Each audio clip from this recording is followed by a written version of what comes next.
നിലവിലുള്ള നമ്മുടെ കുടുംബ വ്യവസ്ഥ, നമ്മളൊക്കെ കല്യാണം കഴിച്ച് ഭാര്യയും ഭർത്താവും മക്കളും പേരക്കുട്ടികൾക്കായിട്ട് ജീവിക്കുന്ന ആൾക്കാരാണ്.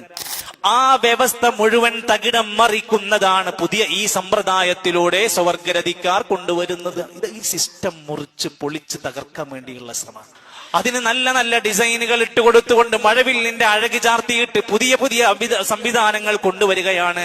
മൃഗരതിയും ശബരതിയും സ്വർഗരതിയും അടക്കം നോർമലൈസ് ചെയ്യുക. അങ്ങനെ പെട്ടെന്ന് നോർമലൈസ് ചെയ്യാൻ അതൊക്കെ ഒരു ചെറിയ വിഷയമല്ലേ എന്ന് പറയാൻ നമുക്ക് പെട്ടെന്ന് കഴിയില്ല. അതിനാണ് മാധ്യമങ്ങളെ വിലക്കെടുത്തു, ചാനലുകൾ അതിന് രംഗത്ത് വന്നു. പറ്റാവുന്ന വിവരം കുറഞ്ഞ നടന്മാര് വരെ ഇത്തരം വിഷയങ്ങൾക്ക് വേണ്ടി, പോപ്പുലാരിറ്റിക്ക് വേണ്ടി വാദിച്ചുകൊണ്ടിരിക്കാൻ തുടങ്ങി.